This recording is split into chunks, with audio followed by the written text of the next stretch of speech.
बीच में बात करने वाला हूँ विवाह की, शादी की। और ये बड़ी अद्भुत बात है जो आज आप लोग सुनने वाले हो, और परमेश्वर ने बड़े अनुग्रह से सिखाई। कुछ कुछ ऐसे शब्द होंगे जो आपके लिए नए हो सकते हैं, तो उनको अगर आप नोट बना सकते हैं तो ज़रूर नोट करिएगा। आमेन। और आज मैं विवाह की बात इसलिए करने जा रहा हूं क्योंकि ये जो विवाह है, शादी जिसको आप लोग बोलते हो, ये एक बड़ा ज़रूरी पहलू है मनुष्य के जीवन में। आमेन। और सगाई, विवाह, ये तो सभी संस्कृतियों में पाए जाते हैं, चाहे हिंदू हो, मुस्लिम हो, सिख हो, ईसाई हो, जैन हो, बौद्ध हो, सभी धर्मों में, सभी जगहों में विवाह, सगाई, ये सब पाया जाता है। लेकिन मेरे प्रियो, जो यहूदी है, जो यहूदियों में है, आज हम उस विवाह की चर्चा करने वाले हैं। हम एक ऐसे विवाह की चर्चा करने वाले हैं जो यहूदियों में, ज्यूस में होता है, जिनको परमेश्वर अपनी निज प्रजा बोलता है। हम उनके विवाह के बारे में देखने वाले हैं। आमेन, आमेन। और ये विवाह इसलिए खास है कि इस विवाह में होने वाली एक एक चीज जो है वो अपने आप में एक आत्मिक और स्वर्गीय अर्थ रखती है। हर एक चीज जो है इससे जुड़ी हुई अपने आप में एक आत्मिक मतलब और आत्मिक अर्थ रखती है। Hallelujah, hallelujah. और इसके पहले कि हम इसके बारे में डिटेल में जाएं, बड़ी धीरज के साथ, बड़े जग के बैठिएगा, क्योंकि ये आज से आप जब वचन पढ़ोगे तो कुछ आपके लिए खुलने वाला है। आमेन, आमेन, हालेलुया। आइए हम पढ़ेंगे प्रकाशित वाक्य उसका 19 अध्याय, उसका 7 से लेकर उसके 9 पद तक। प्रकाशित वाक्य उसका 19 अध्याय और उसका 7 से लेके उसके 9 पद तक।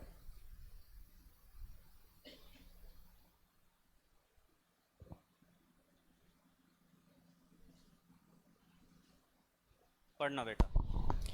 आओ हम आनंदित और मगन हों और उसकी स्तुति करें, क्योंकि मेमने का विवाह आ पहुंचा है और उसकी दुल्हन ने अपने आप को तैयार कर लिया है। उसको शुद्ध और चमकदार महीन मलमल पहनने का अधिकार दिया गया, क्योंकि उस महीन मलमल का अर्थ पवित्र लोगों के धर्म के काम है। तब स्वर्गदूत ने मुझसे कहा, यह लिख कि धन्य वो हैं जो मेमने के विवाह के भोज में बुलाए गए हैं। फिर उसने मुझसे कहा, ये वचन परमेश्वर के सत्य वचन हैं। हालेलुया। क्या धन्य है वे जो मेमने के विवाह में के भोज में बुलाए गए हैं। हालेलुया। मेरे प्रियो, वैसे तो अलग अलग संस्कृतियों में, अलग अलग धर्मों में विवाह के अलग अलग तरीके हैं, लेकिन जैसा मैंने बोला कि जो यहूदी विवाह का जो तरीका है, जो यहूदी विवाह है, ये अपने आप में बड़ा गहरा और सुंदर आत्मिक भेद रखता है। जब मैं अध्ययन कर रहा था इस बात पे तो मैं कहा, प्रभु कितना अद्भुत है। और जब मैं इसको अध्ययन कर रहा था तो मैं कह रहा था, प्रभु कितना सत्य आपका वचन कहता है। Hallelujah, hallelujah. मुझे ऐसा कोई घटना याद नहीं आती है जहां पर प्रभु यीशु मसीह ने कहा कि कलीसिया मेरी दुल्हन है, लेकिन हम प्रकाशित वाक्य में इस बात को बार बार पाते हैं, मेमने का विवाह और मेमने के विवाह का भोज। हालेलुया, हालेलुया। मेरे प्रियो, आपको मैं बताना चाहता हूं कि जो यहूदी विवाह है वो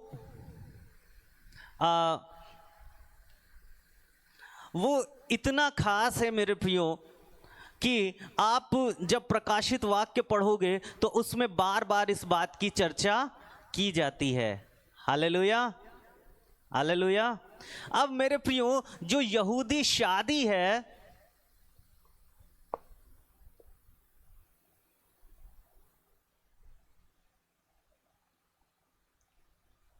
जो यहूदी शादी है और यहूदी विवाह है, उसमें क्या क्या होता है आज हम उसको देखने जा रहे हैं। ये कैसे कैसे होता है, इसमें क्या क्या होता है, इसको बहुत ध्यान से सुनिएगा, है ना। यहाँ की शादियाँ होती है ना, तो जो पुरानी ताई मौसी, ओ हियाँ यो लगाओ, हुआ पाए लगाओ, हियाँ यो लगाओ, हियाँ पर या घास लगाओ, हियाँ पर फूस लगाओ, है ना, हियाँ चम्मच लगाओ, हियाँ सूप लगाओ, है हियाँ पर वो कौन वो मूसल लगाओ, है ना, तब बताते हैं ना। लेकिन आज मैं जिस विवाह की बात करने जा रहा हूँ, है ना, ये विवाह आपको एक नए आत्मिक सत्य को आपके सामने लेकर आएगा। मेरे प्रियो, जो यहूदी विवाह होता है, इसमें मालूम है 3 भाग होते हैं। बोलिए 3 भाग होते हैं, 3 हिस्से होते हैं। पहला भाग जो है वो कहलाता है शिद्दुखिन। बोलिए शिद्दुखिन, जोर से बोलिए शिद्दुखिन, शिद्दुखिन। और इसका मतलब है म्यूचुअल कमिटमेंट, आपसी प्रतिबद्धता। जो विवाह का पहला हिस्सा होता है, ये जिसको शिद्दुखिन बोलते हैं, ये पहला हिस्सा होता है, ये आपसी प्रतिबद्धता होती है। अब आपसी प्रतिबद्धता का मतलब ये ना समझ लेना कि हाँ भैया लड़का लड़की आपस में समझ लिए, नहीं, ऐसा वाला नहीं, ठीक है। आपसी प्रतिबद्धता का मतलब ये होता है मेरे प्रियो कि जो दूल्हे का लड़का, जो दूल्हा है, जो लड़का है, उसका जो पिता है अपने पुत्र के लिए पत्नी को ढूंढता है, और जब उसको उचित वधू मिल जाती है, उचित स्त्री मिल जाती है, लड़की मिल जाती है, तो वो लड़के के फादर के साथ में शादी का प्रस्ताव रखता है, अग्रीमेंट करता है, और जो शादी के जो टर्म हैं, नियम हैं, उनको निर्धारित करता है। ठीक है, समझ में आ रहा है। तो जब लड़के का पिता, यहाँ हमारे यहाँ उल्टा होता है ना कि लड़की वाले हमें बात करें, है ना, ऐसा ही होता है ना, हम लड़के वाले हम काहे जाएं बात करने, लड़की वाले आए बात करने, ऐसा ही होता है ना। लेकिन मेरे प्रियो, जो यहूदी विवाह है, इसमें ठीक उल्टा होता है। इसमें जो लड़के का बाप है वो अपने पुत्र के लिए उचित वधू की तलाश करता है, या तो खुद करता है, या किसी नौकर को भेजता है, या फिर आजकल मेरे प्रियो बीच में एक और दलाल टाइप का, जो बीच में मीडिएटर टाइप का, जिनको मैच मेकर बोलते हैं, उनके द्वारा शादी तय की जाती है। और ये मैच मेकर को जो बोलते हैं, बीच में जो रिश्ता करवाने वाले होते हैं ना, आजकल शादी.com और कौन कौन से है ना, ये सब चल रहे हैं ना, ये सब मैच मेकर हैं, ठीक है ना। तो ये जो मैच मेकर हैं, इनको शाद खान बोलते हैं। बोलिए शाद खान, शाद खान, शाद खान, है ना। ये वो वाला खान नहीं है जो, है ना, ये खान वो खान, फलाने खान, शाहरुख खान, सलमान खान, है ना, आमिर खान, ये वो वाला खान नहीं है, है ना। ये है शाद खान, जो बीच में शादी तय कराते हैं। और एक अच्छा वैवाहिक जो संबंध है, जो अच्छा वैवाहिक है, 36 के 36 गुण मिल गए, है ना। तो जो अच्छा वैवाहिक संबंध है वो शिद्दुख कहलाता है। बोलिए शिद्दुख, शिद्दुख। अब बताओ, इसमें दुख मिला हुआ है, शिद्दुख, हाँ शिद्दुख नहीं, लेकिन परमेश्वर अच्छी पत्नी के साथ दुख नहीं मिलाता, ठीक है, लेकिन इसका नाम ऐसा है शिद्दुख, ठीक है। तो जो यहूदी विवाह है, उसका जो पहला कदम है वो शिद्दुखिन है, यानी आपसी प्रतिबद्धता है, जिसमें दूल्हे का लड़का किसी भी प्रकार से या तो खुद ढूंढता है दूसरा, या फिर अपने किसी नौकर को भेज के ढूंढता है, या फिर किसी मैच मेकर बीच का जो आदमी है उसके द्वारा ढूंढवाता है लड़की को, अच्छी लड़की, अच्छी वधू को ढूंढवाता है। और फिर वो लड़की के पिता को अप्रोच करता है कि मैं आपकी लड़की को अपनी बहू बनाना चाहता हूँ, अपने घर में अपने बेटे की वाइफ बना के लाना चाहता हूं। और फिर वहां पर मेरे प्रियो जो शादी के नियम हैं, टर्म हैं, उनको निर्धारित किया जाता है। और बताऊं, हमारे यहाँ लड़की वाले लड़की को दहेज देते हैं, तुम्हारा लड़का बहुत कीमती है, हम इतने में खरीद रहे हैं, है ना, आपका लड़का बहुत कीमती है, हम अपनी लड़की भी दे रहे हैं और पैसे भी दे रहे हैं। लेकिन जो यहूदी वाला है, यहूदी जो नियम है, जो प्रभु की प्रजा का नियम है, इसमें जब कोई लड़के का पिता किसी लड़की को पसंद करता है तो लड़के के पिता को एक कीमत अदा करता है। आमीन। लड़के का पिता लड़की के पिता को कीमत देता है। हाँ, हालेलुया। जो लड़के का पिता है उसको अगर अपनी लड़के की शादी करानी है तो लड़की के पिता को, हमारे अगर आसान भाषा में, यहाँ की भाषा में समझाऊं तो दहेज देता है। ठीक है। और जब सारी शर्तें तय हो जाती थी तब जाके दूसरा कदम शुरू होता था, जिसको सगाई की रस्म हमारे यहाँ बोला जाता है। आमीन, आमीन। अब मैं आपको बताऊं, ये जो आपसी समझौता है, शिद्दुखिन है मेरे प्रियो, है ना, ये सगाई से पहले की जो लड़की पसंद करना, फिर आपसी समझौता करना, अग्रीमेंट करना, और जो कीमत है लड़की की या लड़के के लिए जो लड़की लाने के लिए जो दहेज जैसा दिया जाता है, उसकी जो वो सब शर्तें तय की जाती हैं मेरे प्रियो। Hallelujah, hallelujah. कितने लोग इस बात को समझ रहे हैं? आपको मालूम है, सृष्टि के आरंभ में जब परमेश्वर ने सृष्टि की रचना करी, परमेश्वर ने जब आदम को बनाया, तो लूका वंशावली में लिखते हैं कि उन्होंने आदम को, जो परमेश्वर का पुत्र था, उसको बनाया। वंशावली में पढ़ते हैं ना, लूका में। नहीं पढ़ा तो देखिए मैं आपको पढ़ा देता हूँ। खोल दीजिए लूका, बहुत ध्यान से सुनिएगा, तब जाके आपको समझ में आएगा। नहीं समझ में आए तो पूछ लीजिएगा। लूका 3 अध्याय और उसका 38 पद। लूका 3 अध्याय उसका 38 पद, पेज नंबर 87 नए नियम में। वह एनोश का, और वह शेत का, और वह आदम का, और वह परमेश्वर का पुत्र था। लिखा है आदम परमेश्वर का पुत्र था। आमीन।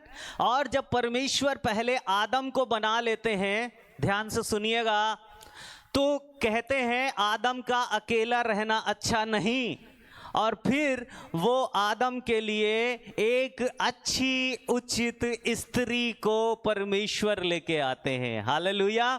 तो परमेश्वर का नियम यही है, पर प्रभु का नियम यही है कि लड़के का पिता जो है वो अपने लड़के के लिए एक उचित स्त्री को ढूंढ के लाता है। आमीन, आमीन। मेरे प्रियो, कितने लोगों को समझ में आ रही है बात? और आप देखेंगे कि जब अब्राहम के समय में देखते हैं, अब्राहम का बेटा इसहाक जब बड़ा हो जाता है, तो उस समय वो अपनी बेटी के लिए माफ़ करना, वो अपने बेटे इसहाक के लिए, फिर से बोलता हूँ कि जो अब्राहम का बेटा इसहाक जब बड़ा हो जाता है, तो अपने बेटे इसहाक के लिए दुल्हन लाने के लिए अब्राहम जो है वो किसी को भेजता है। हालेलुया। आप देखेंगे ये बात मिलती है उत्पत्ति 24 अध्याय और उसके 1 से लेके उसके 4 पद में। उत्पत्ति 24 अध्याय उसका 1 से लेके उसके उत्पत्ति 24 अध्याय उसके 1 से लेके उसके 4 पद तक।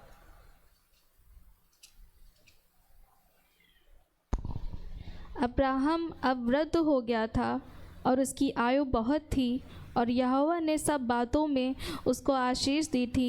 अब्राहम ने अपने उस दास से, जो उसके घर में पुरनिया और उसकी सारी संपत्ति पर अधिकारी था, कहा, अपना हाथ मेरी जांघ के नीचे रख और मुझसे आकाश और पृथ्वी के परमेश्वर यहोवा की इस विषय में शपथ खा कि तू मेरे पुत्र के लिए केनानियों की लड़कियों में से, जिनके बीच में रहता हूँ, किसी को ना लाएगा, परंतु तू मेरे देश में मेरे ही कुटुंबियों के पास जाकर मेरे पुत्र इसहाक के लिए एक पत्नी ले आएगा। हालेलुया। मेरे प्रियो, आप देखिए कितनी सुंदर बात है। अब्राहम अपने दास, जो उसका विश्वास योग्य दास था, उसको अपनी जांग के नीचे हाथ रखने के लिए, शपथ खाने के लिए कहता है और उसको भेजता है कि तू मेरे ही कुटुंबियों यानी इजराइली जो इब्राहिम के वंश के लोग हैं उन्हीं में से ही आप जो है वो उस समय तक इज़राइल हालांकि बना नहीं था, लेकिन अब्राहम कहता है कि मेरे ही वंश में से मेरे पुत्र के लिए बेटी को या बहू को लेकर आना। हालेलुया। मेरे प्रियो, यहाँ पर आप देखिए बाइबल परमेश्वर के कैसे अद्भुत सम्मान देते हैं यहाँ पर लड़कियों को, स्त्रियों को। आधुनिक समाज में लोग बेटियों को इज्जत नहीं देते, है ना, उनको बोझ लगता है। क्यों? क्योंकि भैया हमको दहेज देना पड़ेगा, है ना, बेटी भी दे रहे हैं, दहेज भी दे रहे हैं, है ना। लेकिन बाइबल में जो नियम लिखा हुआ है, बाइबल में जो तरीका है, परमेश्वर की प्रजा के लिए जो तरीका है, वो परमेश्वर के पुत्र जो हैं, परमेश्वर के लोगों के जो पुत्र हैं मेरे प्रियो, उनके लिए लड़की को लाया जाता था, ढूंढा जाता था, और ये बड़ी धन्य बात होती थी। Hallelujah, hallelujah. उसके बाद मेरे प्रियो, आपको मैं बताना चाहता हूं कि जो रूढ़िवादी यहूदी हैं उनमें आज भी शादी जो है ना, जैसे ये दास को भेजा जाता है, इसी प्रकार रूढ़िवादियों का जो मसीही हैं उनमें आज भी मैच मेकर्स के द्वारा शादी तय करी जाती है, शाद खानों के द्वारा लड़की को ढूंढा जाता है। आमेन, आमेन, हालेलुया। कितने लोग समझ रहे हैं इस बात को? आगे बढ़ते हैं मेरे प्रियो। फिर क्या होता था? दुल्हन की सहमति यानी लड़की की सहमति एक बड़ा महत्वपूर्ण पहलू होता था। ऐसा नहीं कि हाँ गए और हमको ये लड़की पसंद आई, चलो ठीक है हम तुम्हारी लड़की से शादी कर लेंगे, नहीं मानोगी ज़बरदस्ती कर लेंगे, नहीं। यहाँ पर दुल्हन की सहमति एक महत्वपूर्ण पहलू होता था। एक एक चीज़ ध्यान से सुनिएगा, क्योंकि पहले मैं आपको पूरे नियम बताऊंगा विवाह के, और उसके बाद आपको बताऊंगा कि कैसे ये मसीह को दिखा रहा है, क्या किस किस पहलू में मसीह की किस किस बात को दिखाया गया है। जब तक आप ध्यान से नहीं सुनेंगे हो सकता है कि आप ना समझ पाओ, ठीक है। तो यहाँ पर दुल्हन की सहमति, जहाँ पर बातचीत हो रही है, रिश्ता तय किया जा रहा है, वहाँ पर दुल्हन की सहमति एक बड़ा महत्वपूर्ण विचार था। रिबका से भी पूछा गया था मेरे प्रियो, है ना, और रिबका जो है वो स्वेच्छा से इसहाक से शादी करने के लिए गई थी। यहाँ पर देखिए जेनेसिस, उत्पत्ति, उसका 24 अध्याय, उसके 57 से लेके 59 पद तक ऐसा लिखा हुआ है इसी अध्याय में।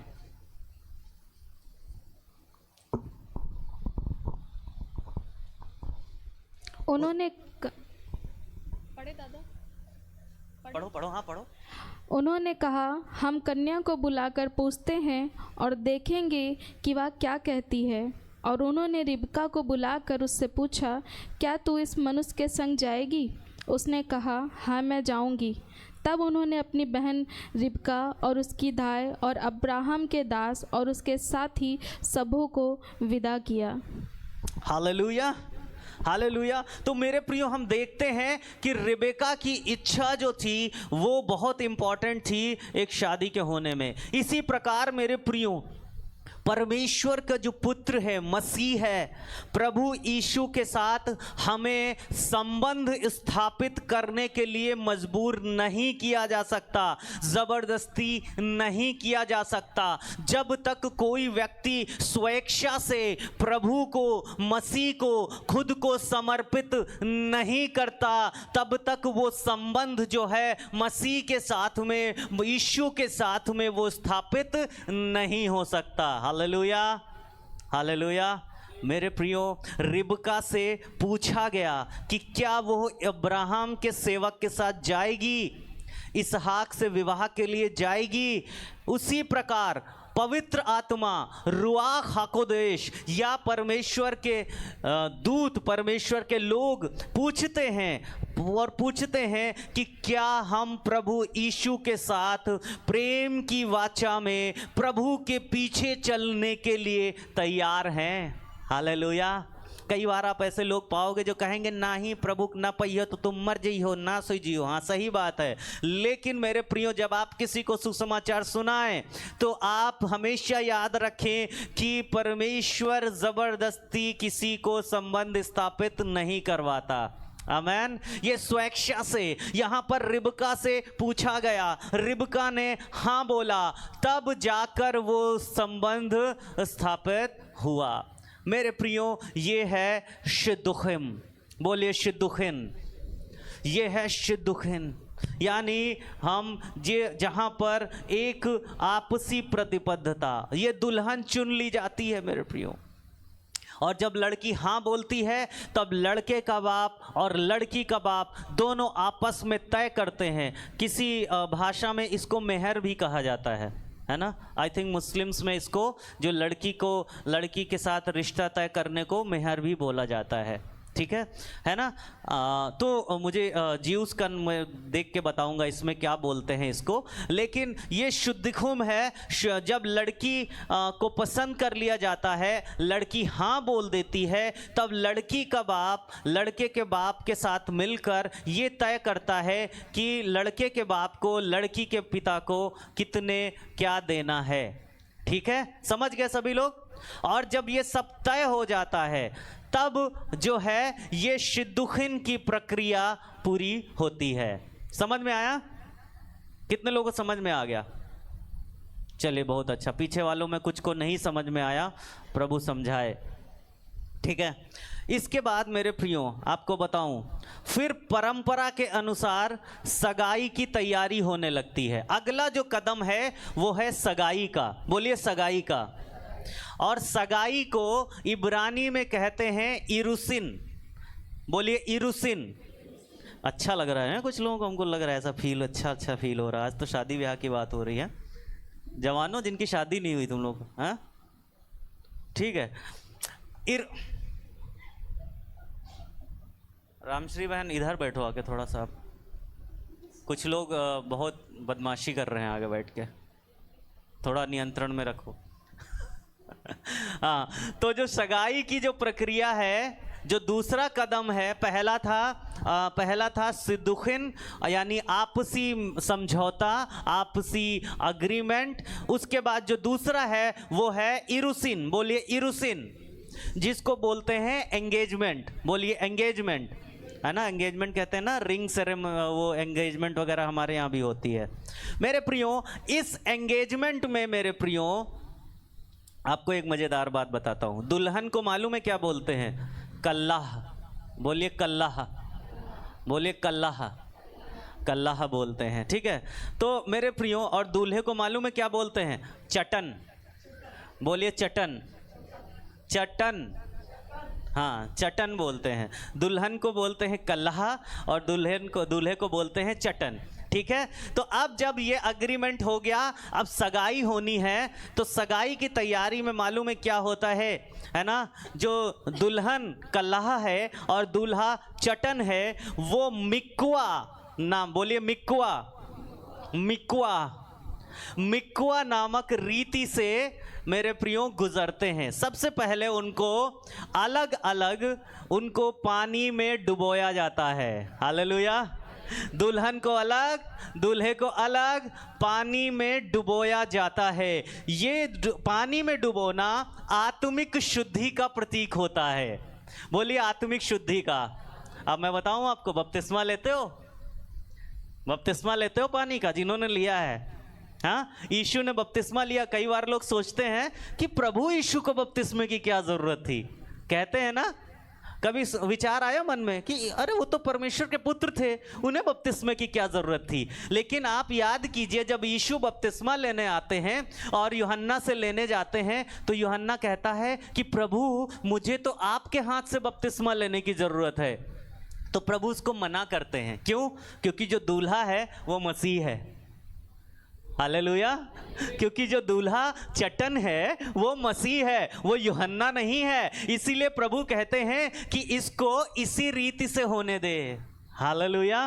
हालेलुया। प्रभु जब बपतिस्मा ले रहे हैं तो वो मिकवा की रीति से होके गुजर रहे हैं। आप जब दुल्हन हो जो मसीह की, आप जब पानी का बपतिस्मा लेते हो तो आप सिर्फ बपतिस्मा नहीं ले रहे हो, आप मसीह की दुल्हन होने जा रहे हो।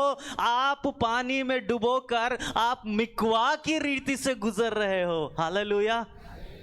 जिन लोगों ने बपतिस्मा लिया आप मसीह की दुल्हन हो चुके हो। हालेलुया, आमेन, आमेन, हालेलुया।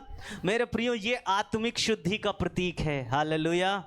मेरे प्रियो, प्रभु यीशु मसीह ने यरदन नदी में यूहन्ना के द्वारा पानी का बपतिस्मा लिया और मिकवा से होकर गुजरे। प्रभु हमको भी ऐसी ही आज्ञा देते हैं। मेरे प्रियो, मरकुस उसका 16 अध्याय उसका 16 पद, प्रभु चाहते हैं, इसीलिए बपतिस्मा क्यों जरूरी है, ताकि कि ये एक नियम है, ये एक रीति है। हालेलुया, हालेलुया, स्तुति हो प्रभु। मरकुस उसका 16 अध्याय उसका 16 पद, जो विश्वास करे जो विश्वास करे और बपतिस्मा ले और बपतिस्मा ले उसी का उद्धार होगा, उसी का उद्धार होगा। परंतु जो विश्वास ना करेगा, जो विश्वास ना करेगा वह दोषी ठहराया जाएगा। वो दोषी ठहराया जाएगा। मेरे प्रियो, जो विश्वास, आपका जो विश्वास है ना, जब आप प्रभु पे विश्वास करते हो तो आप दुल्हन के समान, आप इस शादी के लिए, विवाह के लिए हाँ बोल रहे हो। जिस प्रकार रिबेका ने उस शादी के लिए हाँ बोला, आप भी, आपका विश्वास जो है वो दूल्हे के लिए, शादी के लिए जो मसीह के साथ है, उसके लिए हाँ बोल रहे हो। और जब आप बपतिस्मा ले रहे हो तो आप मिकवा से होकर जा रहे हो। हालेलुया, हालेलुया। मेरे प्रियो, मिकवा में जब दूल्हा जो है वो खुद को जल में डुबोकर बाहर आता है ना, तो उसके बाद वो लोग खूब अपने दोस्तों के साथ डांस कर उसको सेलिब्रेट करता है। हाँ, खूब डांस करता है अपने दोस्तों के साथ में, दूल्हा आनंद मनाता है। हालेलुया।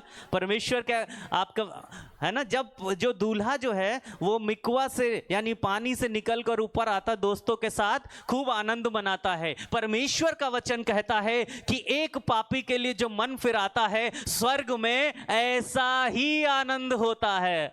Hallelujah, hallelujah. एक पापी के लिए जो मन फिराता है, स्वर्ग में ऐसा ही आनंद होता है।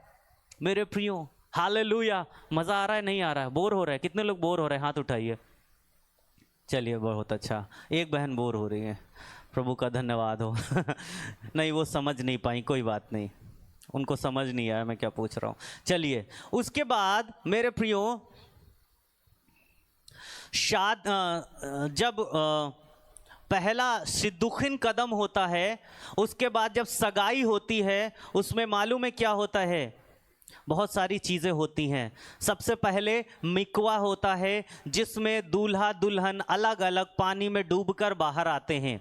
फिर उसके बाद बाहर आने के बाद दूल्हा दुल्हन एक हुप्पा में प्रवेश करते हैं। बोलिए हुप्पा, हुप्पा। अब हुप्पा क्या होता है? हमारे यहाँ जिसको मंडप बोला जाता है, यहाँ पर उसको हुप्पा बोल रहे हैं। बोलिए हुप्पा, हुप्पा में प्रवेश करते हैं मेरे प्रियो। और मेरे प्रियो, आपको बताऊं, सगाई इस बात का प्रमाण है कि कीमत जो है वो चुकाई जा रही है और वाचा पर हस्ताक्षर किया जाता है। क्या किया जाता है? जब सगाई होती है, मिकवा होता है और दूल्हा दुल्हन हुप्पा में प्रवेश करते हैं, तो वाचा पर हस्ताक्षर किए होते हैं, जिसको केतुबाह बोलते हैं।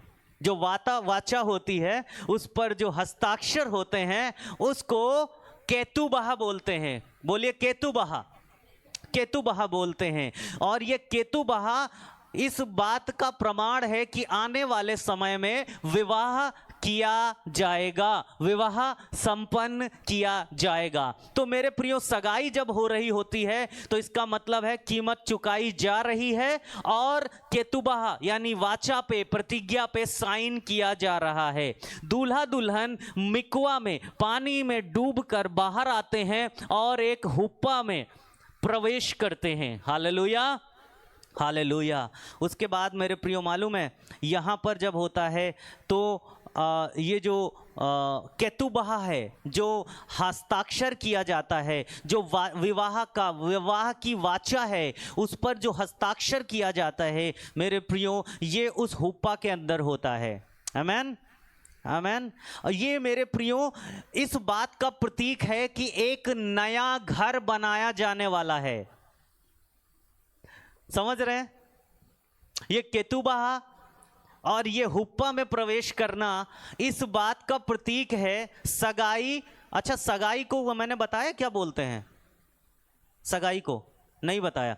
सगाई को बोलते हैं किद्दुशिन। बोलिए किद्दुशिन।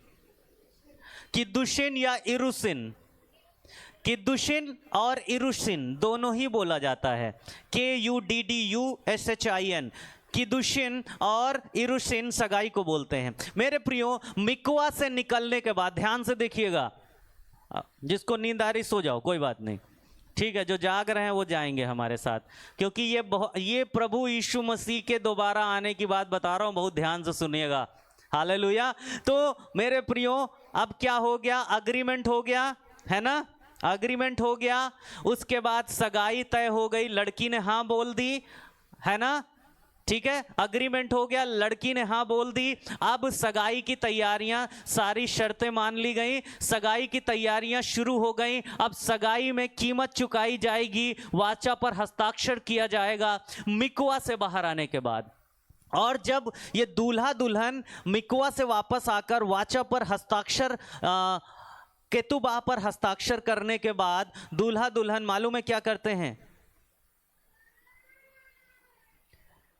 यहां पर जो है, जो दूल्हा है दुल्हन को एक निशानी देता है, अंगूठी या कोई लिखित कागज पे को देता है, या कुछ और कीमती चीज देता है, एक निशानी देता है। आमेन।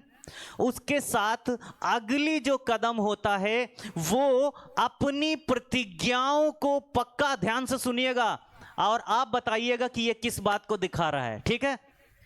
जो मैं अगली बात बताने जा रहा हूं, आप बताओगे कि ये किस चीज को दिखा रहा है। अपनी प्रतिज्ञाओं को पक्का करने के लिए एक दाख रस का प्याला लेता है और उसी से दुल्हन को पिलाता है और खुद भी पीता है। वो इस बात का प्रमाण है कि वो उसकी प्रतिज्ञाएं पक्की हो गई हैं। अब बताइए, होली कम्युनियन, प्रभु भोज, आमेन। जब प्रभु यीशु मसीह क्रूस पर चढ़ाए गए मेरे प्रियो, जाना उसके पहले वो प्रभु भोज में क्या करते हैं? एक प्याला लेते हैं और चेलों के साथ कहते हैं, मेरी बड़ी इच्छा थी कि मैं इसको तुम्हारे साथ पीऊं।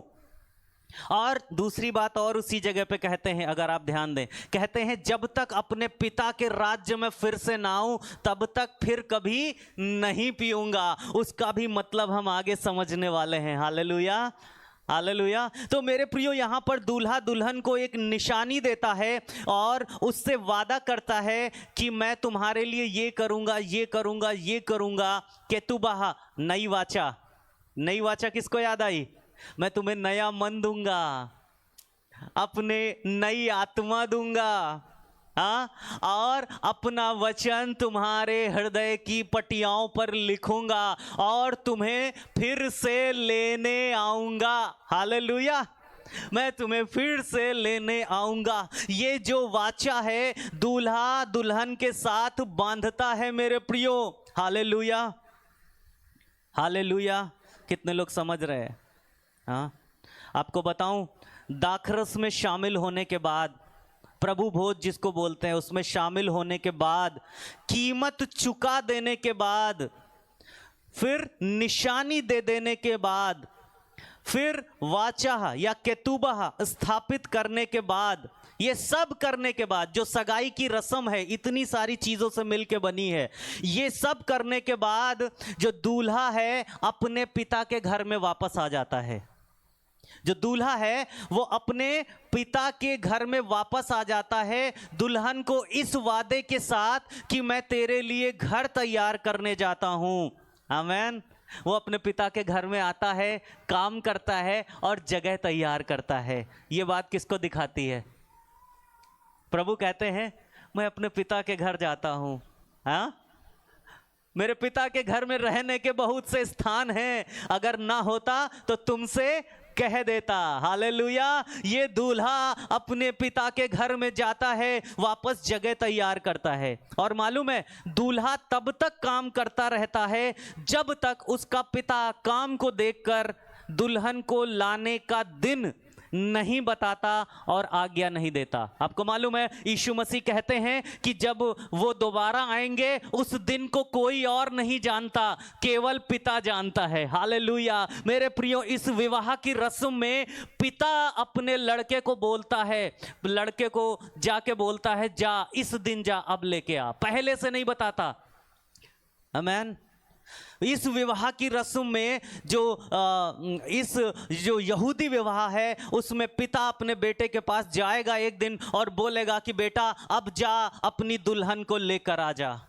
आमीन। और यही वो कारण है कि मसीह कहते हैं कि मैं उस दिन को नहीं जानता, केवल पिता जानता है कि कब मुझे अपनी दुल्हन को वापस लेने जाना है। हालेलुया, हालेलुया। मेरे प्रियो, कई बार ये अवधि जो विवाह की होती थी 1 वर्ष होती थी, कई बार उससे भी अधिक हो सकती थी मेरे प्रियो। हालेलुया।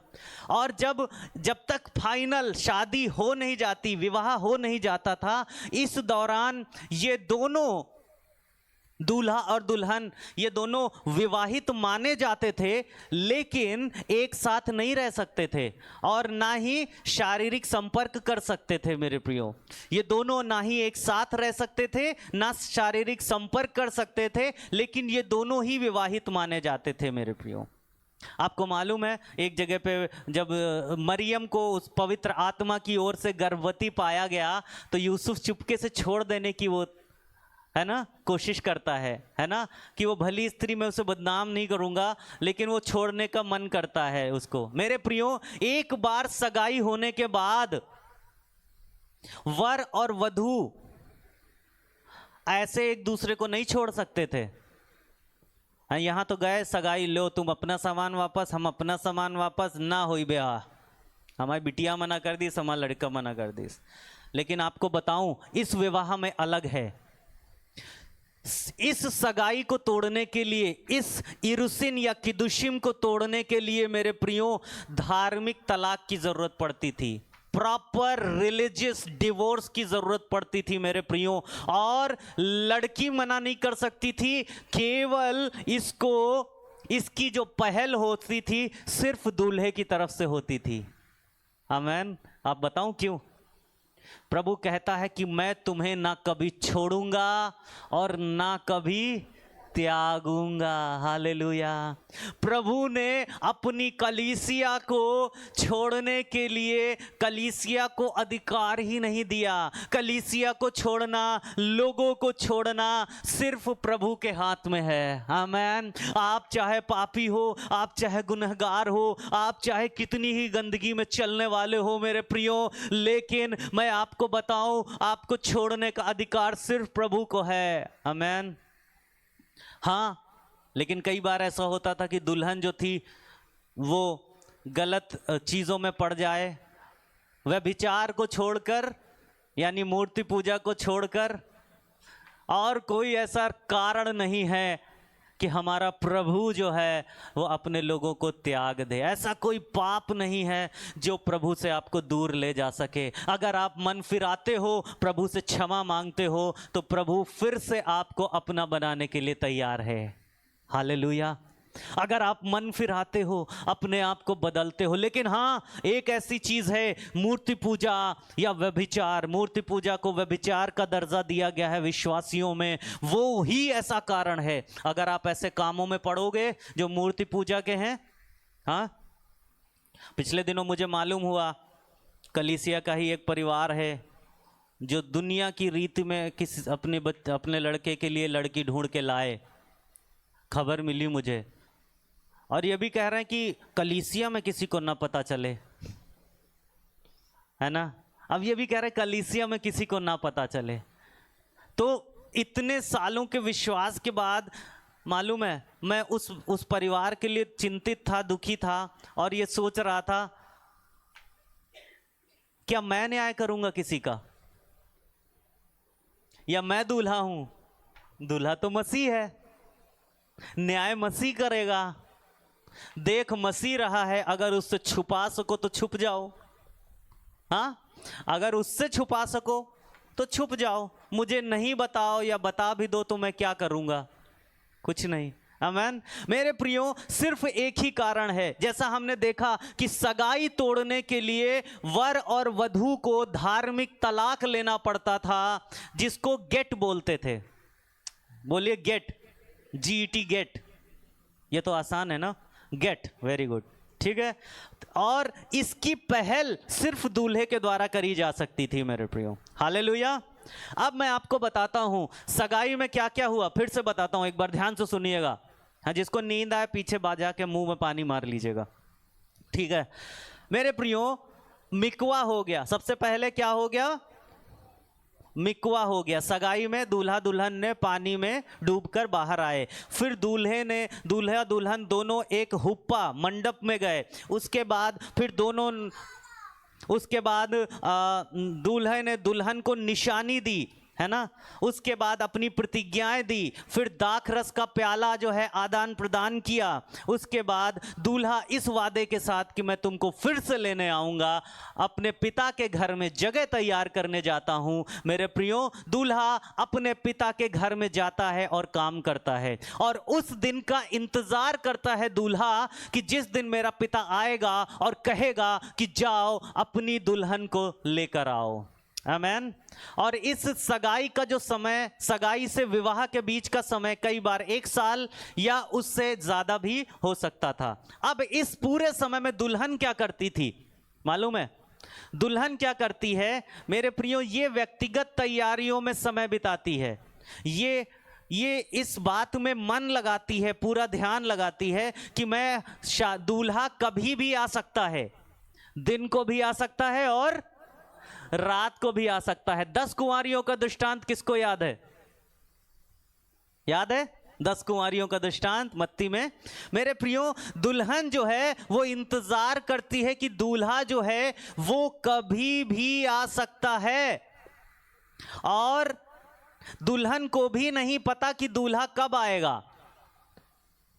चलिए बच्चों को आने जाने दीजिए, मैं चाहता हूं सब लोग ध्यान से सुने। जल्दी जल्दी आ जाओ,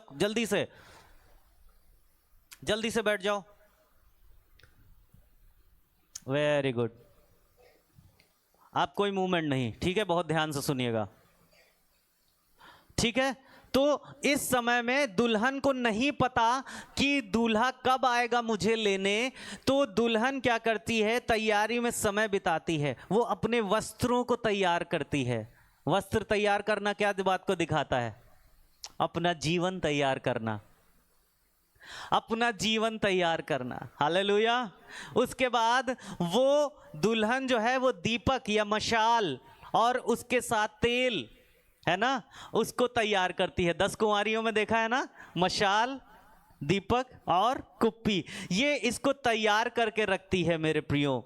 हालेलुया, हालेलुया। इसमें सबसे आखिर में सबसे एक सवाल पूछूंगा, इधर वालों से नहीं, पीछे कमरे वालों से पूछूंगा, ठीक है? बहुत इंपॉर्टेंट सवाल, ठीक है मेरे प्रियो। इस समय जब दुल्हन तैयारी करती है तो क्या करती है? वो दीपक और तेल को तैयार करती है, वस्त्रों को तैयार करती है ना, और जो तैयारियां हैं दूल्हे के आने की उनको करती है ना, और ये सब तैयार रखती है मेरे प्रियो। ऐसा नहीं कि जब अच्छा ठीक है अभी तो टाइम है, आराम से तैयार करेंगे, ऐसा नहीं। दुल्हन हर समय हर दिन तैयार रखती है कि जैसे ही, आपको मालूम दूल्हा अचानक आता है, पहले से आज तारीख तय हो जाती ना, कार्ड बंटते हैं, आयो है ना, हमारे बिटिया की शादी है, लड़का की शादी, हमारे घरे आयो हैं, सब जने आयो है ना, वी गार्डन में है ना, अरोड़ा गेस्ट हाउस में है ना, या उत्सव लान में है, वही में आयो है ना। ऐसा कुछ नहीं होता था, अचानक आता है दूल्हा। और जब दूल्हा आता है तो दूल्हा शोफर बजाता है। शोफर मतलब भेड़ की सींग से बना हुआ तुरही के जैसा एक वाद्य यंत्र होता है, और जैसे ही वो शोफर का शब्द सुनाई देता है मेरे प्रियो, दुल्हन तुरंत वो सब लेके रेडी होती है और अपने दूल्हे के साथ जाने को तैयार हो जाती है। Hallelujah, hallelujah. फिर दूल्हा आता है ना। और मालूम है ये एक तरह से इस तरह से दुल्हन को ले जाता है जैसे कि उठा के ले जाना है। कोई फंक्शन नहीं होता दुल्हन के घर में, कोई कार्यक्रम नहीं होता, बारात नहीं जाती और ढिच मेरे यार की शादी, ऐसा कुछ नहीं होता है ना, है ना। और वो शोफर बजाता है और दूल्हा जाता है और उसको दुल्हन को अपनी लेके अपने घर चला आता है। और जब घर आता है तो वहां पर विवाह के भोज का आयोजन किया जाता है। Hallelujah, hallelujah. कितने लोग समझ रहे हैं? जब दुल्हन को वहां से, अब ये दुल्हन को लाना क्या है? ये है रैप्चर, कलीसिया का उठा लिया जाना। हालेलुया, ये है रैप्चर। हालेलुया। जब मसीह आएगा तो हम बादलों पे मिलेंगे, हम मिलेंगे बादलों पर, ठीक है।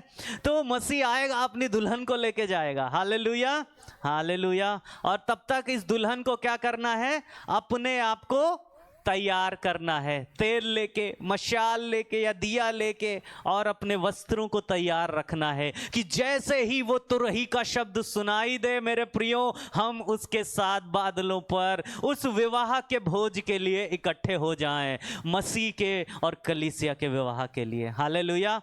तीसरा कदम, आखिरी कदम, थोड़ी देर और रखिए, बर्दाश्त कर लीजिएगा मुझको। तीसरा जो कदम होता है विवाह में वो होता है निसुइन। बोलिए निसुइन, निसुइन। मधु बहन निसुइन, निसुइन। कामनी आंटी निसुइन। हाँ बहुत बढ़िया, ठीक है। इसको विवाह बोलते हैं मेरे प्रियो। Hallelujah, hallelujah. प्रभु कहते हैं कि तुम्हारा मन व्याकुल ना हो, मेरे पिता के घर में रहने के बहुत से स्थान हैं, और अगर ना होते तो मैं तुमसे कह देता, है ना। मैं तुम्हारे लिए जगह तैयार करने जाता हूं कि मैं जब आऊं तो तुमको भी ले जाऊं, और जहां मैं रहूं वहां तुम भी रहो। हालेलुया। मेरे प्रियो, यहूदी परंपरा में जो विवाह का अंतिम चरण है वो निसुइन है। यानी निसुइन जो शब्द है उसका मतलब है लेना, उसका मतलब है लेना। और ये जो निसुइन शब्द है ये नासो शब्द से आया है। बोलिए नासो, नासो से आया है, और जिसका अर्थ है, नासो शब्द का अर्थ है ऊपर उठाना। हालेलुया। नासो शब्द का अर्थ है ऊपर उठाना। आमेन, आमेन। तो मेरे प्रिय, जो कलीसिया है, प्रभु की दुल्हन है, वो ऊपर उठा ली जाएगी। हालेलुया। और इस समय जब दूल्हा अपनी दुल्हन को विवाह के लिए लेने आता है तो मेरे प्रियो शांति से चुपचाप नहीं आता चोर की तरह। मेरे प्रियो बहुत शोरगुल के साथ, पूरी धूमधाम के साथ अपनी दुल्हन को लेने आता है। मेरे प्रियो, प्रभु का वचन कहता है कि सारी जाति के लोग उसको आते हुए देखेंगे और हर एक घुटना झुकेगा, हर जुबान अंगीकार करेगी कि यीशु ही प्रभु है। आमेन, आमेन। मेरे प्रियो, दूल्हा जो है पूरे शोरगुल के साथ, धूमधाम के साथ अपनी दुल्हन को अपने घर ले जाने के लिए आता है मेरे प्रियो। और फिर से दोनों, देखिए प्रभु का वचन, प्रभु कहते हैं ना जब प्रभु भोज में कि ये दाखरस है, ये मेरा लहू है जो तुम्हारे लिए बहाया जाता, सबके लिए बहाया जाता है, और जब तक पिता के राज्य में फिर से ना आ जाऊं तब तक फिर ना पीऊंगा। जब दूल्हा अपनी दुल्हन को ले जाता है, फिर से दोनों एक बार हुप्पा में प्रवेश करते हैं और वहां पर फिर से दोनों दाखरस में शामिल होते हैं कि इस बात को प्रमाणित करने के लिए कि प्रतिज्ञाएं, वाचाएं पूरी हो गई हैं। आमेन, आमेन। हालेलुया, हालेलुया। मेरे प्रियो, आपको बताऊं, प्राचीन समय में यहूदियों में, आज का तो आइडिया नहीं ज़्यादा, लेकिन प्राचीन समय में निसुइन यानी विवाह के साथ में 7 दिन का भोज रखा जाता था। विवाह का भोज जिसको स्यूदा बोलते हैं। बोलिए स्यूदा, स्यूदा भाइयों, स्यूदा, है ना। इसको हमारे यहाँ कहन भैया पत्तल में खवैयों की बफर सिस्टम है, कोई कहन बबर सिस्टम है ना, तो है ना। लेकिन वहां पर जो होता है उसको स्यूदा बोलते थे, है ना। और ये 7 दिनों तक चलता था। काना नगर का विवाह याद है? यीशु मसीह एक दिन के लिए नहीं थे वहां पे, कि अचानक से पहुंचे पार्टी में, 3-4 घंटे का है, रात के 12 बजे में 4-5 घंटे में भी वहां दाखरस घट गया। नहीं, 7 दिनों का विवाह का भोज चलता था। इसमें भोजन होता था, संगीत होता था, नृत्य होता था, दाखरस होता था, उत्सव मनाया जाता था मेरे प्रियो। और ये सब जो होता था मेरे प्रियो, मालूम है, सिर्फ इसलिए नहीं होता था कि ऐसे हमारे यहाँ होता है कि दूल्हे के दोस्त आ गए, सब हुड़दंग कर रहे हैं, दारू पी के पता चला जूते लात चल रहे हैं एक दूसरे में, है ना, वे उनका उड़ाए दे रहे हैं, वे उनका उड़ाए दे रहे हैं। यहाँ ऐसा नहीं होता है मेरे प्रियो। यहाँ पर ये जो होता था है वो दूल्हा दुल्हन के सम्मान में होता है। भोज दूल्हा दुल्हन के सम्मान में होता है। नृत्य, संगीत, उत्सव, ये सब दूल्हा दुल्हन के सम्मान में होता है। हालेलुया। तो इस प्रकार से ये विवाह की रस्म जो है मेरे प्रियो, जो सिद्दुखिन से शुरू होकर, मिकवा से होकर, इरुसिन से होकर, निसुइन तक जाकर ये कंप्लीट होती है। हालेलुया। अब मेरा आपसे एक सवाल है, आज हम जो इस समय में हैं, ये कौन सा समय है? अंदर वाले नहीं बोलेंगे, मैं चाहता हूं बाहर वाले बोलें। मैंने 3 चीजें बताई, सिद्दुखिन यानी आपसी सहमति, दूसरा इरुसिन सगाई, और तीसरा निसुइन शादी। तो हम जो आज रह रहे हैं, ये कौन सा समय है? आप नहीं बताओ, आप बताओ, पीछे वाले बताओ। देखा, इसीलिए कहता हूँ बताओ तो हम स्पीकर बड़े कर दें यहाँ पे। ये हमारी सगाई हो चुकी है और हम विवाह का इंतज़ार कर रहे हैं। आमीन। सगाई हो चुकी है, ये दूसरा समय चल रहा है, ये सिद्दुखिन का समय चल रहा है। आमीन। सही बोल रहा हूँ ना मैं? देखो, बोल भी नहीं रहे हो तुम लोग, हैं? हाँ? इरुसिन का समय चल रहा है मेरे प्रियो, ये एंगेजमेंट का समय है मेरे प्रियो। हालेलुया। अब इसमें जो हमने पूरा इतना जो हमने पूरी स्टोरी जानी, जो यहूदी विवाह है उसके बारे में जाना, बहुत सारे आत्मिक सत्य आपको समझ में आ गए होंगे। इसमें से 10 मुख्य बातें मैं आपके लिए फिर से बोलना चाहता हूं, लेकिन उसके पहले मैं 2 वचन आपके बीच में पढ़ना चाहता हूं। पहला है प्रकाशित वाक्य, उसका 21 अध्याय, उसका 1 और 2 पद। प्रकाशित वाक्य उसका 21 अध्याय और उसका 1 और 2 पद।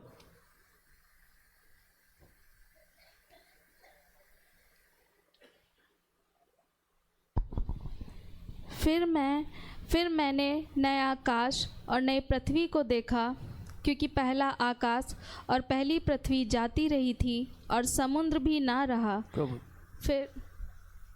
बोलो बेटा, बोलो। फिर मैंने पवित्र नगर नए यरूशलेम को स्वर्ग से परमेश्वर के पास से उतरते देखा। वह उस दुल्हन के समान थी जो अपने पति के लिए श्रृंगार किए हो। हालेलुया। आज मुन्नी ने तुमको क्या बताया? आपने वो दर्शन देखा? मुन्नी को मालूम भी नहीं था आज मैं क्या बोलने वाला हूँ, क्या प्रचार करने वाला हूँ। पता था? तुम्हें आइडिया था? नहीं था। आज मैं क्या परमेश्वर का संदेश बांटने वाला हूं उसको पता नहीं था। लेकिन मेरे प्रियो, परमेश्वर चाहता है कि उसकी कलीसिया जो है वो सुंदर हो, वो सुंदर सोने के हारों से सजी हुई हो। हालेलुया। उसके बाद 22 अध्याय प्रकाशित वाक्य का उसका 12 पद पढ़ना बेटा। देख, मैं शीघ्र आने वाला हूँ और हर एक के काम के अनुसार बदला देने के लिए प्रतिफल मेरे पास है। 17 पद, 17 भी पढ़ो। आत्मा और दुल्हन दोनों कहती है आ, और आत्मा और दुल्हन दोनों कहती है आ, और सुनने वाला भी कहे आ, सुनने वाला भी कहे आ। जो प्यासा हो वह आए, जो प्यासा हो वह आए, और जो कोई चाहे वह जीवन का जल सेत मेत ले। जो कोई चाहे वो जीवन का जल सेत मेत ले। मेरे प्रियो, जैसा हमने देखा कि हम विवाह के इस दूसरे पड़ाव में हैं, यानी सगाई हो चुकी है और अब हम जो हैं वो इरुसिन में हैं, किदुशिन में हैं। मेरे प्रियो, हम जो मसीह की दुल्हन हैं, हमको तैयार रहना है। हमको वस्त्रों के साथ, तेल के साथ, मशाल के साथ अपने अपने दूल्हे का, मसीह के आने का इंतजार करना है, बाट जोहना है। मेरे प्रियो, ये जो दुल्हन है ना मेरे प्रियो, जब इंतजार करती है, कई बार अलग अलग गीतों को गाती है। हाँ, अपने दूल्हे के इंतजार में गीतों को गाती है, तैयार रहती है। आप में से कितने लोग आज तैयार हैं मेरे प्रियो? आज हमने 10 भेदों को देखा है। पहला भेद जो है मेरे प्रियो, जब दूल्हे का पिता जो है वो अपने लिए अपने पुत्र के लिए दुल्हन को चुनता है। मेरे प्रियो, परमेश्वर का वचन कहता है, तुमने मुझे नहीं चुना परंतु मैंने तुम्हें चुना है। हालेलुया। प्रभु कहते हैं कि मैंने तुम्हें चुना है, तुम्हें नियुक्त किया है और तुम्हें ठहराया है। परमेश्वर ने हमको चुना है, मसीह की दुल्हन बनाया है और नियुक्त किया है। दूसरा भेद, जहां पर दूल्हे का बाप जो है मेरे प्रियो, वो इस बात को सहमति देता है और दुल्हन जो सहमति देती है कि हाँ, मैं लड़के से शादी के लिए, विवाह के लिए तैयार हूँ। मेरे प्रियो, क्या हम अपने मसीह को, प्रभु को उद्धारकर्ता करके ग्रहण करते हैं, विश्वास करते हैं और उसको अपना प्रभु, अपना परमेश्वर जान के ग्रहण करते हैं? और तीसरा भेद है मेरे प्रियो यहाँ पर जो हम देखते हैं, जहाँ पर मेरे प्रियो परमेश्वर माफ़ कीजिएगा, लड़के का पिता जो है वो कीमत को चुकाता है दुल्हन से शादी की। मेरे प्रियो, हमारे परमेश्वर ने मसीह को भेजकर, अपने पुत्र को भेजकर हमारी कीमत चुका दी है। आमेन। ये कीमत हल्की नहीं है, प्रभु यीशु मसीह का लहू है जो चुका दिया गया है। कीमत में पुत्र को हमारे लिए दे दिया गया है मेरे प्रियो। हालेलुया। परमेश्वर ने जो कीमत चुकाई है इस दुल्हन के लिए, नवजीवन सहभागिता और ऐसी ही तमाम कलीसियां जो दुल्हन है मसीह की, तमाम लोग जो मसीह के हैं, उनके लिए जो कीमत चुकाई गई है वो परमेश्वर का पुत्र मसीह है। आमेन। चौथी बात मेरे प्रियो, जब दूल्हा दुल्हन आपस में एक दाखरस का प्याला पीकर एक वाचा स्थापित करते हैं मेरे प्रियो, दूल्हा दुल्हन के साथ वाचा को स्थापित करता है कि मैं तुम्हें लेने आऊँगा। हाँ, माफ़ कीजिएगा, इसके पहले होता है मिकवा। मिकवा की प्रक्रिया जो होती है, जो बपतिस्मा है मेरे प्रियो, वो दिखाता है कि अब दुल्हन तैयार है मेरे प्रियो अपने दूल्हे के साथ में संबंध बनाने को, रिश्ता बनाने को तैयार है मेरे प्रियो। नया जन्म हो चुका है मेरे प्रियो, शुद्धिकरण, शुद्ध हो चुके हैं मेरे प्रियो। हालेलुया। इसलिए मिकवा यानी पानी का बपतिस्मा जरूरी है। हालेलुया। हालेलुया। कितने लोग समझ रहे हैं मेरे प्रियो? उसके बाद मेरे प्रियो, प्रभु भोज में जब दूल्हा, माफ़ कीजिएगा, दाखरस का प्याला जब दूल्हा और दुल्हन दोनों आपस में एक प्याले को पीते हैं और वाचा स्थापित करते हैं कि मेरी प्रिय, मैं तुम्हें लेने आऊँगा, मेरी प्रिय, मैं तुम्हें एक नया मन दूंगा, एक नया हृदय दूंगा, एक नई आत्मा दूंगा। और मालूम है क्या कहते हैं? एक और भेद मज़ेदार आएगा, आपको मज़ा आएगा, मुझे बताने में मज़ा आ रहा है, आपको पता नहीं सुनने में आ रहा है कि नहीं। मेरे प्रियो, प्रभु कहते हैं कि मैं अपनी व्यवस्था तुम्हारे हृदय की पट्टियाओं पर लिखूंगा। आपको एक और भेद बताता हूं मेरे प्रियो, जब दुल्हन दूल्हे का इंतजार कर रही होती है मेरे प्रियो, तो जो यहूदी विवाह में कुछ लोग पट्टियों का इस्तेमाल करते हैं और उन पट्टियों पर जो लिखा होता था, मालूम है वो क्या लिखा होता है?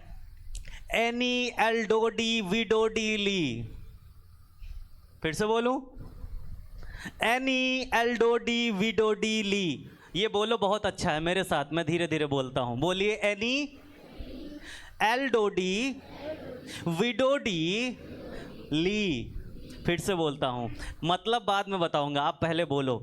एनी एल्डोडी विडोडी ली। तीसरी बार बोलो, एनी एल्डोडी विडोडी ली। इसका मतलब बताऊं मैं आपको क्या है? इसका मतलब ये लिखा होता था इन पट्टियाओं पर कि मैं अपने प्रिय का हूं और मेरा प्रिय मेरा है।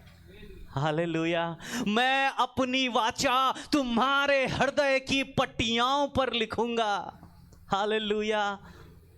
है ना सुंदर?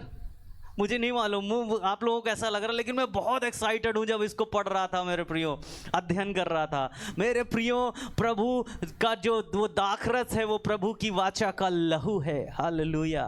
हाँ, आप सब उन पदों को जानते हैं, मेरे पास रेफरेंस लिखे हैं, लेकिन मैं वो उसमें इतनी डिटेल में अब ले नहीं जाऊंगा आपको, आप सब समझ रहे हैं। अगला जो भेद है मेरे प्रियो, ये सारे भेद मैं आपको बता चुका हूँ। चौथा, 4, 5, 6, सातवां जो भेद है मेरे प्रियो, जो दूल्हा अपनी दुल्हन को निशानी देकर जाता है, अंगूठी या कोई कीमती वस्तु देकर जाता है। मेरे प्रियो, आपको पवित्र आत्मा निशानी, छाप और मोहर के रूप में दी गई है। अपने आप से नहीं कह रहा मेरे प्रियो। इफिसियों 1 अध्याय उसके 13 और 14 पद में लिखा हुआ है। इफिसियों 1 अध्याय उसके 13 और 14 पद में लिखा हुआ है। पढ़ना बेटा।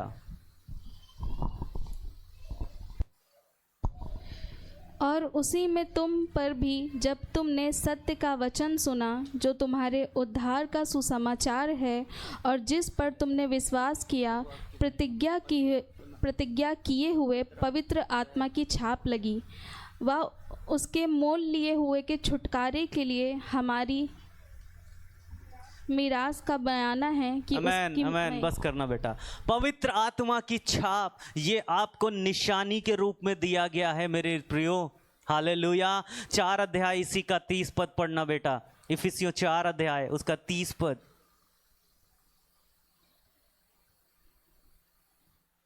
हाँ, पढ़ना बेटा। परमेश्वर के पवित्र आत्मा को शोकित मत करो, जिससे तुम पर छुटकारे के दिन के लिए छाप दी गई है। हालेलुया।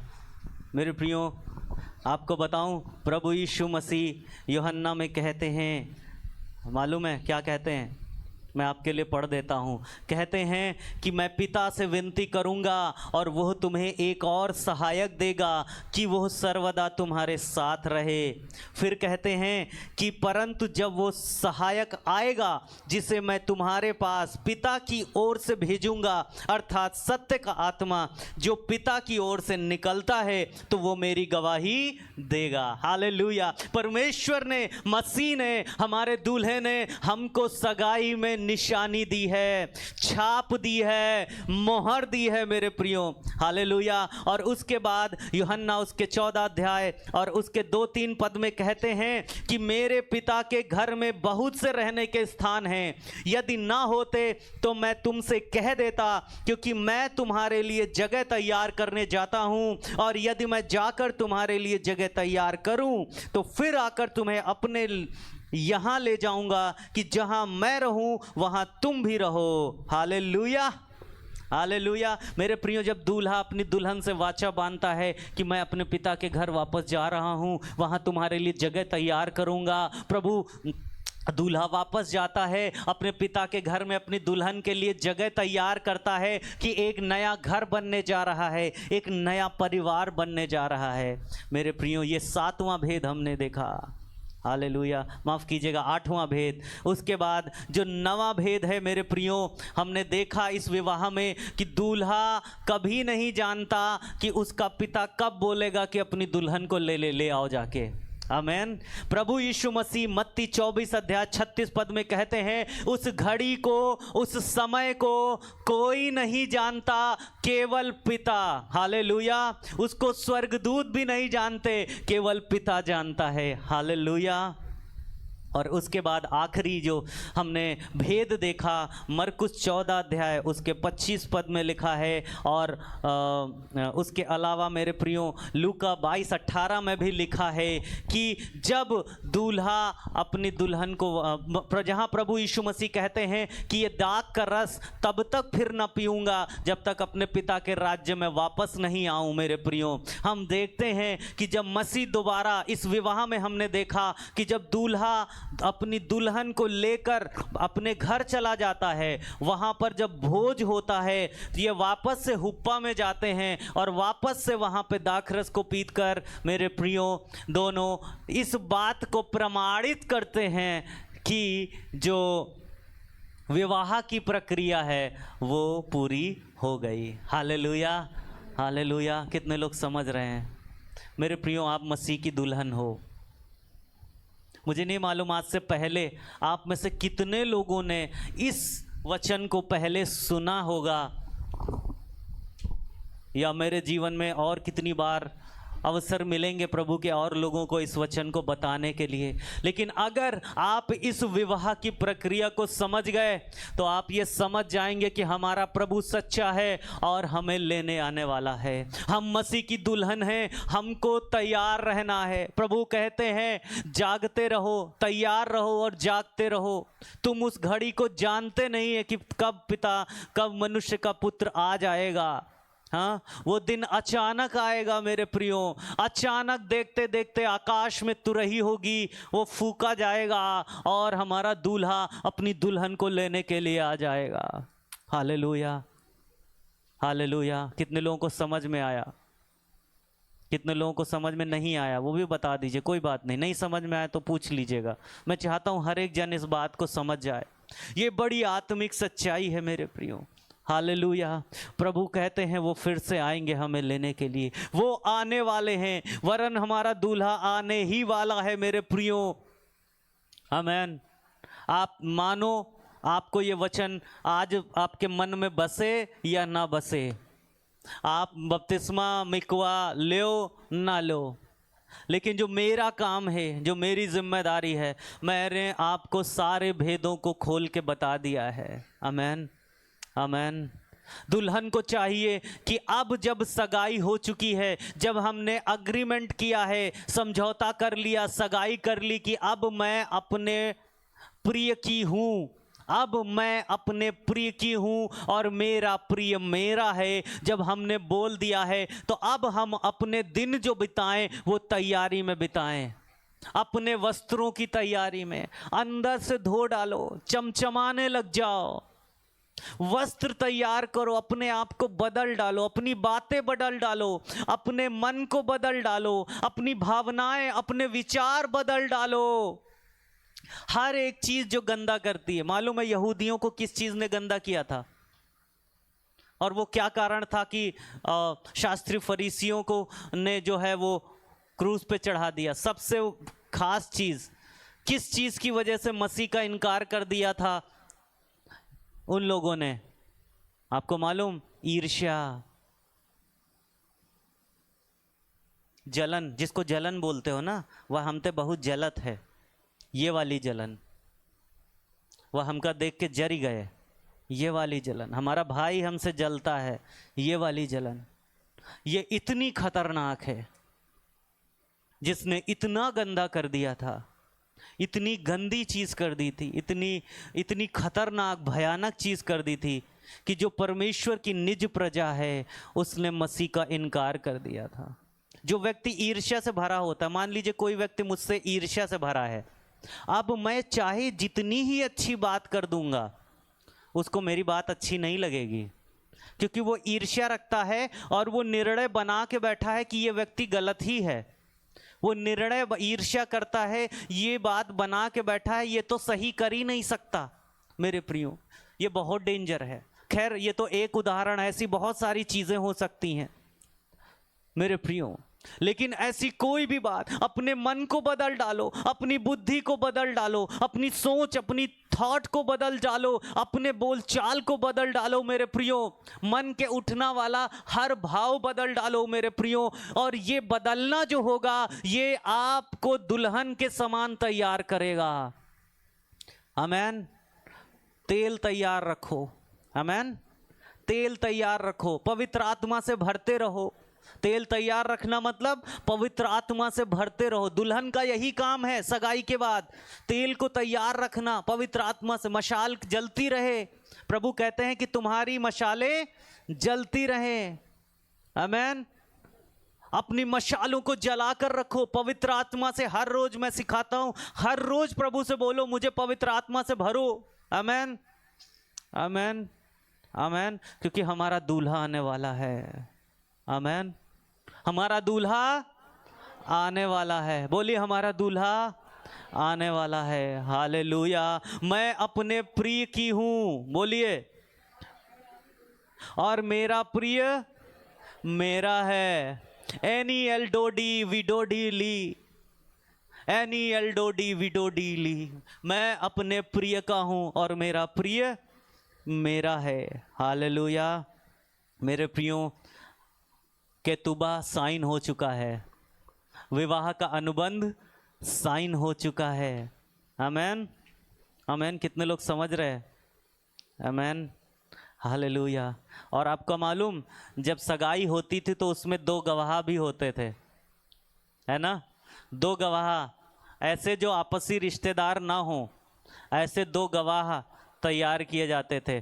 प्रकाशित वाक्य कहता है मसीह के आने से पहले 2 गवाह भेजे जाएंगे। प्रकाशित वाक्य कहता है मसीह के आने से पहले कितने गवाह भेजे जाएंगे? 2। बोलो हालेलुया, हालेलुया। आइए अपनी आंखों को बंद करें।